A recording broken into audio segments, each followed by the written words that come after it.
This is Amy Chan from CakeDecoratingSchool.com, and if you like cake decorating, you're in the right place. In this video, we'll be making a rosette covered cake design. It's broken down into steps so you can skip ahead, rewind, and rewatch as desired. We're going to use a single back for this cake. And as you can see, we're using white buttercream. You can use whatever color you like. And we're using a 1M tip. So the key for this is just to use a large star tip. So if you don't have this 1M, you can choose another one. For our rosette, we're going to make a classic one. So we want to think about, we're working on the side of our cake. So we're going to be perpendicular to it. So the back is going to be pointing actually towards my chest really while I'm working, because I want to be perpendicular to that surface. And in this case, we're going to be on the side. I want to be away from the surface, just enough so that the frosting can balloon out and make a nice full star, and that's going to be our first step there. And then once we make a star, we're going to move over to the side of it, and we're basically going to pipe a circle on that outside edge. And as we get about 3/4 of the way around, we're going to start to taper our pressure off so that as we complete that circle, we get a nice little tapered point to it, and it gives us that beautiful look of a rosette. So now that we've talked about it, let's practice it really quickly. Kind of prime ourselves for working on the side of our cake. So start out, squeeze a nice star, so think nice and full, but before it ruffles, move to the side, pipe right on top of that edge, taper off your pressure, and keep going, and that gives us a beautiful rosette. Our next step for our cake, for getting a really neat presentation, is just taking a moment to measure it. And I like using kind of like the unflavored dental floss, the nice wax coated kind, just to quickly measure things. So just think about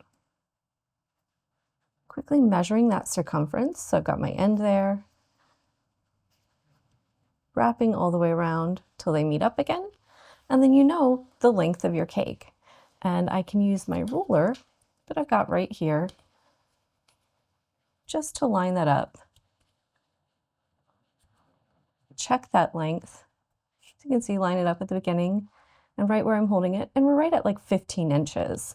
So then I want to go ahead and do a little math based on the size of the rosette I can make with my 1M and the size cookie cutter I have that's kind of close enough that it'll get me a nice even number kind of all the way around. So dividing it by like 1.5 will give me 10 circles around, and that's the diameter here.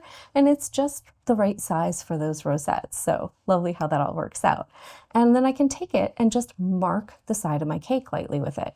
We've got our cake already prepped. So we've got 2-layer cake, buttercream in the middle, nice layer of white on the outside. And it also works out coincidentally because we're approximately 4.5 inches high with the height of our cake as well. So you can just take a moment, take that little circle cutter. You don't have to get the whole impression, just so you know about where to go, about how big they are. And that's a good help if you've done something a little too big, gotten a little off track. So we can just go ahead and mark right next to each other. And we're going to keep marking until we go all the way around our cake. So I've taken a moment to mark my cake. I went all the way around the bottom, and then I did one line up the side just to kind of mark the spacing for my other rows. And now we're going to get started. So you want to pick a spot, typically the spot that's the back. So if your little circles don't meet up perfectly, then make sure where they do meet up is the back so that you can place in some stars to fill in your gaps there, and it won't be visible from the front of your cake. But we just want to hold that back so it's nice and perpendicular, get a nice star going, move out to the side, circle around, taper off, and do our first rosette. And you can see it really fills up that area. And then we're just going to keep going around. So work in whatever direction works for you.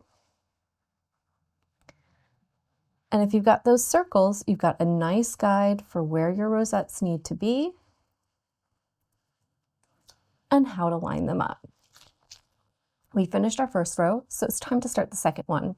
And I've gently marked up the side of my cake for the placement of my rows of rosettes. And you'll notice that they kind of overlap each other a little bit.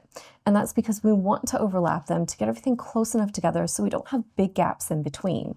If things didn't line up for you and you feel like you're going to have really big gaps, you can always do your rosettes offset, but that'll kind of take us away from the look that we want to go for.